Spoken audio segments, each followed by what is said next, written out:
जय हिंद बच्चों। आज और इस वीडियो में हम आप लोगों को बताने वाले हैं इलेक्ट्रोड विभव का मापन कैसे किया जाएगा।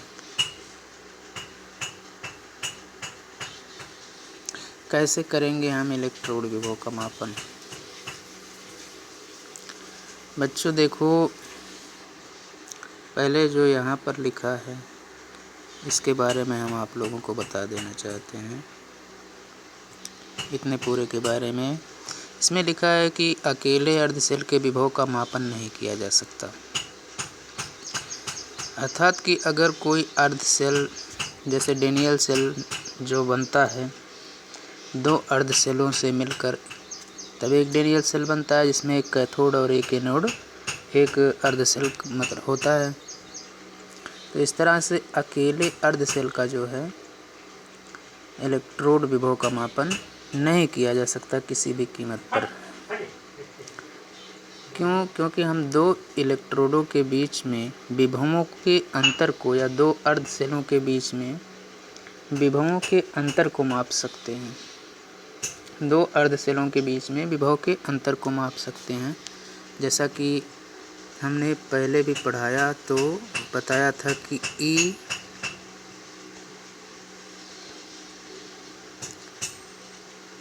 सेल बराबर ए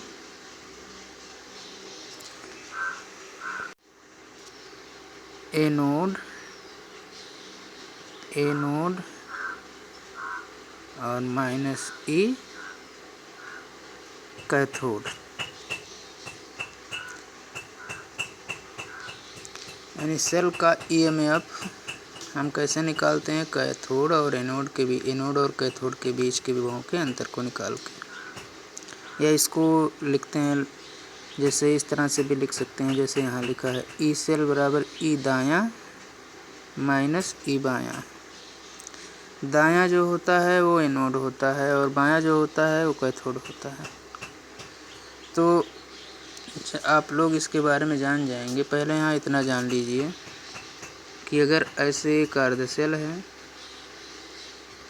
तो इसके विभव का मापन नहीं किया जा सकता। क्यों? क्योंकि हम केवल दो सेलों के बीच में विभवों के अंतर को मापते हैं और इससे जो दो सेलों के बीच में विभवों का अंतर मापा जाता है ये क्या प्राप्त होता है? सेल का ईएमएफ प्राप्त होता है। ईएमएफ मतलब इलेक्ट्रोमोटिव फोर्स।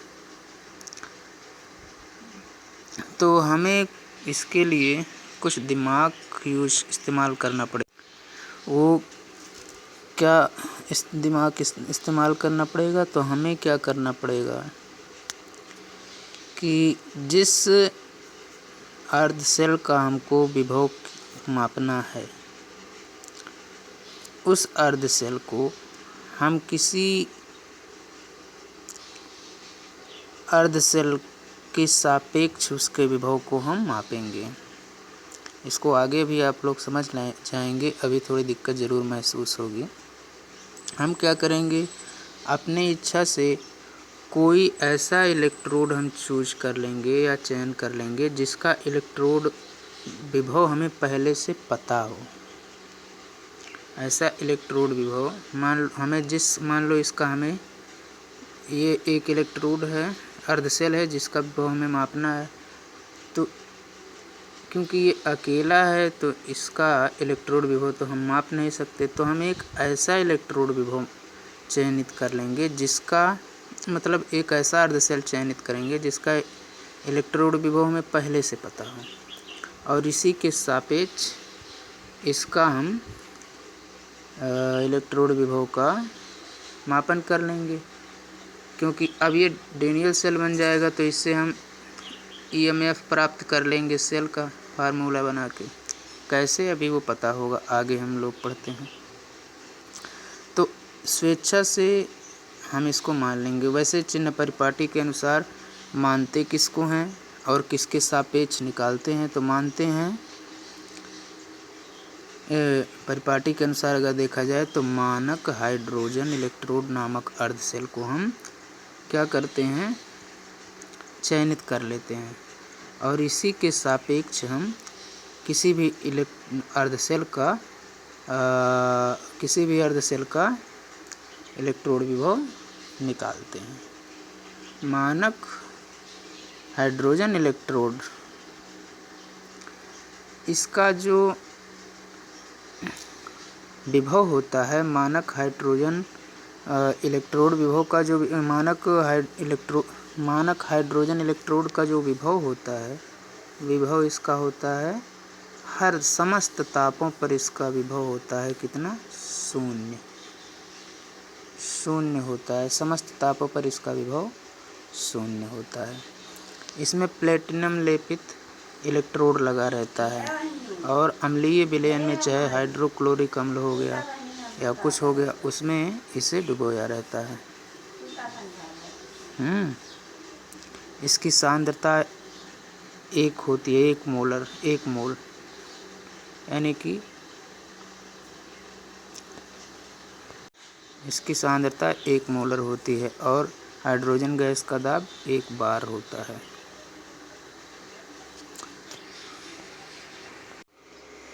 अब जैसे बच्चों यहाँ पे मानक हाइड्रोजन इलेक्ट्रोड भी दिया है।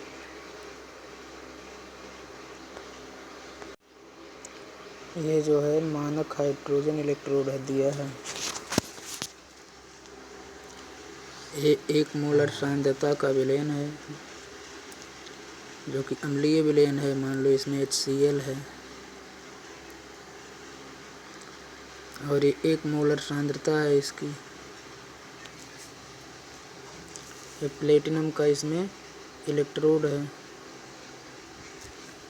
तो इसी के सापेक्ष हम किसी भी अर्धशेल का इलेक्ट्रोड विभव का मापन कर सकते हैं। जैसे अगर हमको जिंक के इलेक्ट्रोड का जो है इलेक्ट्रोड विभव मापन करना है तो कैसे मापेंगे देखो। तो हम क्या करेंगे बच्चों, यहाँ पर अर्धशेल ले लेंगे जिंक का। ये मान लो कि जिंक का एक अर्धशेल हो गया। इसमें विलयन जो भर दिए वो ZnSO4 है, जिंक सल्फेट है।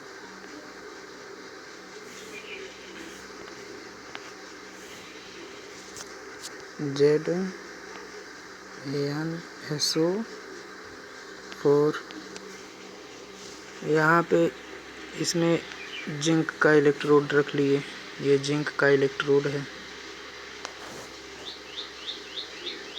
जिंक का इलेक्ट्रोड है ये। एक यहाँ पर मानक हाइड्रोजन इलेक्ट्रोड ले लिए, ये वाला। इसमें प्लेटिनम का इलेक्ट्रोड है। इसमें विलयन हो गया HCl का,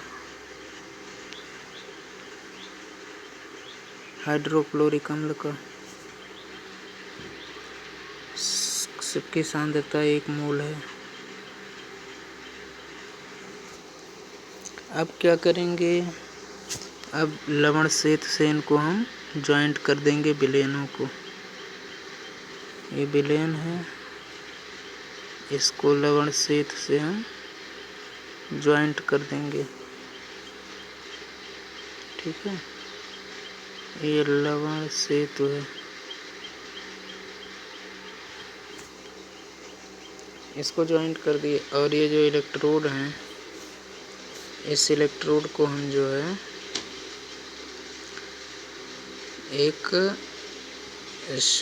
इस इलेक्ट्रोड को हम एक वायर से जॉइंट कर देंगे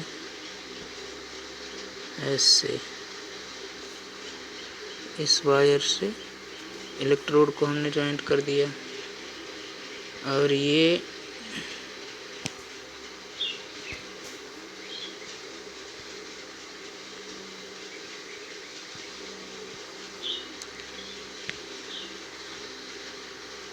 गैल्वेनोमीटर लगा दिया।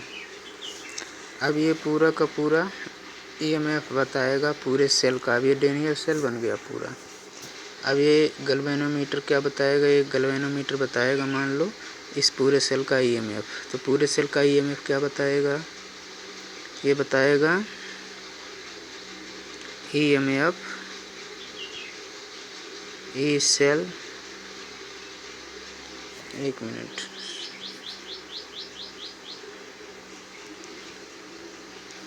ये बताएगा ईएमएफ बराबर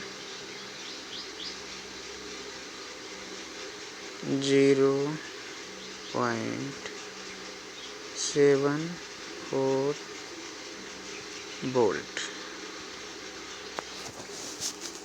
अब एक फार्मूला होता है क्या, इसको हम तुम्हें बताते हैं। ई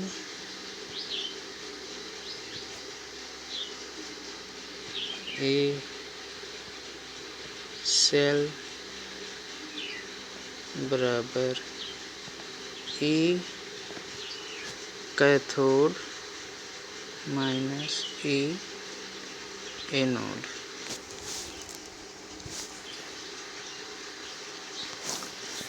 या अगर इसको हम थोड़ा सा बदल दें तो इसको इस तरह से लिख सकते हैं, ई सेल बराबर ई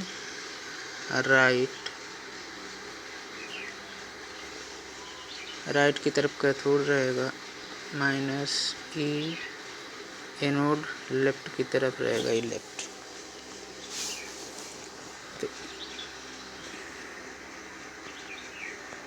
अब हमको पता क्या है, ई सेल पता है, जो ईएमएफ गैल्वेनोमीटर ने नापा है 0.74 वोल्ट बराबर, क्योंकि मानक हाइड्रोजन इलेक्ट्रोड का विभव हमें पहले से पता है 0 होता है सभी स्थितियों में, 0 माइनस ई लेफ्ट। तो ई लेफ्ट इज इक्वल टू क्या हो जाएगा,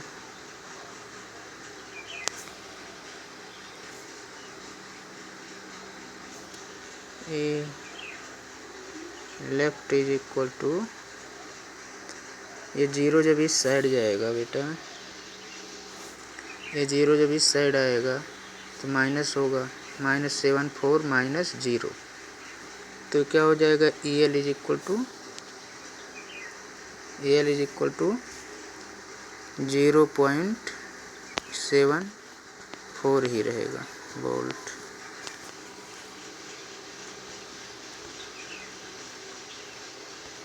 ठीक है, तो इस तरह से हमने जिंक का इलेक्ट्रोड विभव निकाल लिया, जो कि निकला कितना, 0.74 वोल्ट। और इसी तरह से हम किसी भी अर्ध सेल का इलेक्ट्रोड विभव को हाइड्रोजन माप सकते हैं, हाइड्रोजन मानक